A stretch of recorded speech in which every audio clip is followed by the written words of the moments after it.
Level 1, the laborer. You're 18, you didn't go to college. Everyone said you should. Your teachers, your mother, the guidance counselor who spent 11 minutes with you and called it a career plan. But college costs money you don't have, and you're tired of sitting in classrooms learning things that don't feel real. Your neighbor works construction. He's 40, drives a new truck, has a house, no student debt. He says show up Monday at 6 a.m., wear boots. You show up. The site is a housing development on the edge of town, mud everywhere. The foreman looks at you like you're furniture. He hands you a shovel. You dig trenches for 10 hours. By noon, your hands are blistered. By 3 p.m., your back is screaming. By 5 p.m., you can barely walk to your car. You make $14 an hour, $112 before taxes. Your body has never hurt like this. You go home, you eat everything in the fridge, you fall asleep on the couch at 7 p.m. Your alarm goes off at 5 a.m. You do it again. For 3 months, your job is carrying things, lumber, drywall, concrete blocks, bags of cement that weigh 80 pounds each. You load them, you unload them, you stack them where someone tells you to stack them. Nobody explains why, you don't ask. The guys who've been here 10 years don't talk to you, you're temporary to them. Most new guys last 2 weeks. You last 3 months, and the foreman notices. He stops calling you kid, he starts calling you by your name. That's the first promotion in construction, when they remember your name. Level 2, the apprentice. You're 19. The foreman pairs you with a carpenter named Ray. Ray is 55. He's been framing houses since he was your age. His hands look like leather gloves. He doesn't talk much, but when he does, you listen. He teaches you how to read blueprints, not the simple stuff, the details, load-bearing walls, header sizes, joist spacing. He hands you a tape measure and says, measure that wall. You measure, 14 feet 3 inches. He measures behind you, 14 feet 3¼ inches. That quarter inch matters. When you're framing a house, a quarter inch becomes half an inch, becomes a crooked wall, becomes a callback, becomes lost money. Precision isn't optional, it's the job. You learn to use a framing nailer. The first time you fire it, the recoil surprises you. Ray laughs, only time he laughs. You learn to cut rafters. This is geometry that your high school teacher couldn't make you care about.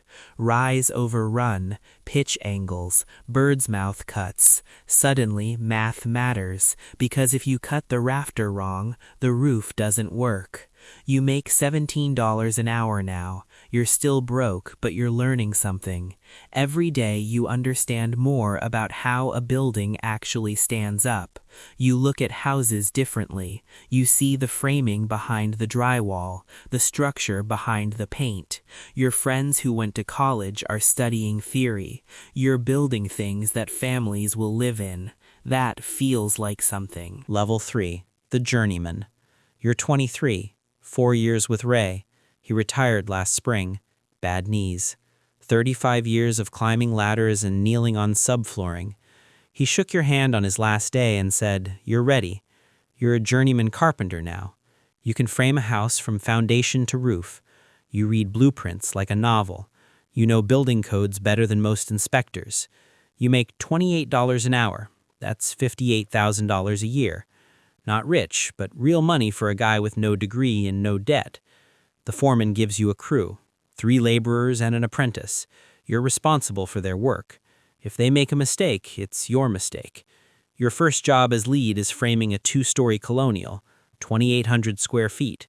You lay out the first floor walls on the subfloor.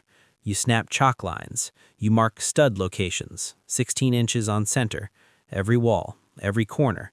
Your crew lifts the walls into place. You plumb them. You brace them.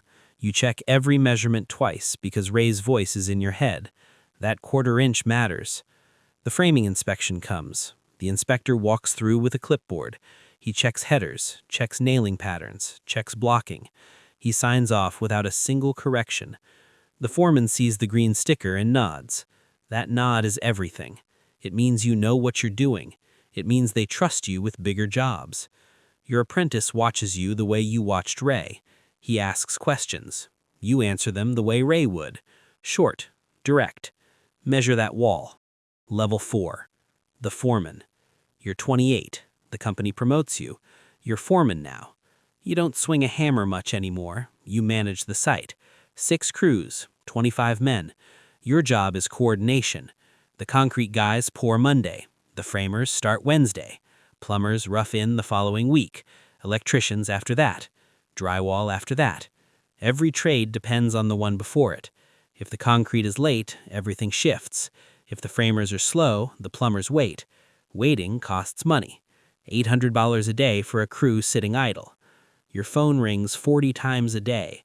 The lumber delivery is wrong. The inspector is coming early. A laborer didn't show up. The architect changed a window size. Every problem lands on you. You solve them in order of what will cost the most money if you don't. You make $75,000 a year with a truck allowance. You're on site at 6 a.m. and leave at 5 p.m., sometimes later. You deal with weather. Rain delays a pour. Wind shuts down crane operations. Snow slows everything. You can't control weather, but you're blamed for it anyway. The project manager calls and asks why you're behind schedule. You say rain. He says figure it out. That's his answer for everything. A homeowner visits the site. She's spending $400,000 on this house. She sees sawdust and exposed wiring and open walls and panics. You walk her through it. This is normal. This is how it looks at this stage. You show her where the kitchen will be, where the master bedroom faces the sunrise. She calms down. Half this job is building, the other half is making people feel okay about the mess that comes before the finished product. Level 5. The project manager. You're 33. You've run sites for 5 years. The owner of the construction company brings you into the office. Literally. You get a desk, a computer, a title.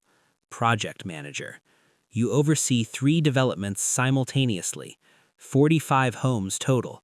Your job is budgets, timelines, and contracts. A single development costs $12 million. You manage every dollar. Lumber costs spike 20% in 1 month.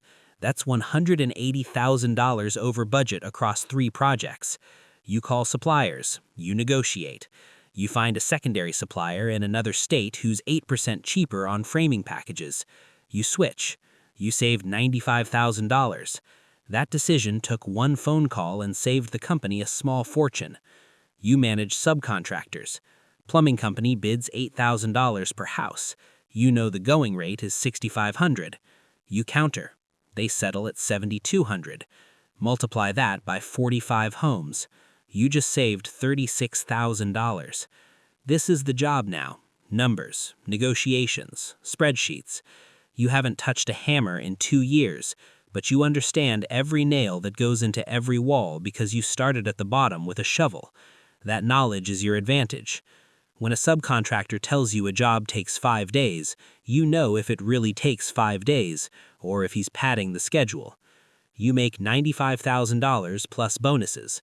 If the project comes in under budget, you get a percentage.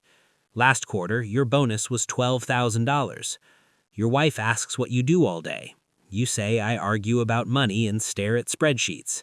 She says that doesn't sound like construction. It doesn't, but every building in this city started as a number on one of your spreadsheets. Level 6, the superintendent. You're 38. You're the superintendent now. You oversee all active projects for the company.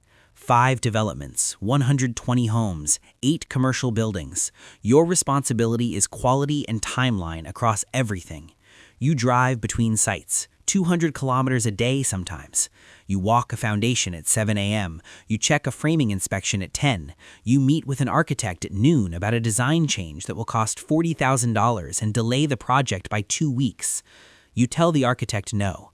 He argues. He shows you renderings, beautiful renderings. You show him the budget. Beauty doesn't override math. You compromise. A smaller version of his design, half the cost, 1 week delay. Everyone's unhappy. That means it's a fair deal.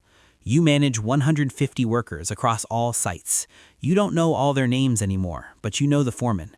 You hired most of them. Some were your laborers 15 years ago. You see a framer on a site doing something wrong. Nailing pattern is off on a shear wall. You don't yell. You pull the foreman aside. Fix that before the inspector sees it. The foreman handles it. That's how the chain works. You tell the foreman tells the crew fixes it. If you skip the chain and correct the worker directly, you undermine the foreman. You learned that the hard way. You make $120,000. You're comfortable. Your truck is new. Your house is paid off. You built it yourself on weekends over 2 years. Every wall, every cabinet. Your wife picked the tile. You laid it. When people ask what you do, you say construction. They picture a guy with a hammer. You don't correct them. Level 7, the company owner. You're 43. You've worked for other people for 25 years. You know every part of the process, digging to finishing, budgets to inspections. You start your own company. You take a loan, $500,000. You hire a foreman, 2 crews. You bid on your first project, a custom home, $650,000 build. You win the bid because you came in $30,000 lower than the competition. You came in lower because you know exactly what every phase costs. No guessing, no padding, just experience converted into numbers. The build takes 8 months. You're on site every day. You're the project manager, the superintendent, the accountant, the salesman, everything. The homeowner changes the kitchen layout 3 times. Each change costs money and time. You absorb the first one. You charge for the second. By the third, you sit down with him and explain. Every change at this stage costs $5,000 minimum and adds a week. He stops changing things. The house is finished. The final walkthrough is the moment. You walk through every room with the owner. He runs his hand along the countertop. He looks out the window at the backyard. He turns to you and says, "It's perfect." That sentence is worth more than the check. Year 1, you gross $1.2 million. You net $140,000 after expenses, salaries, insurance, and loan payments. Year 3, you're running 5 projects simultaneously.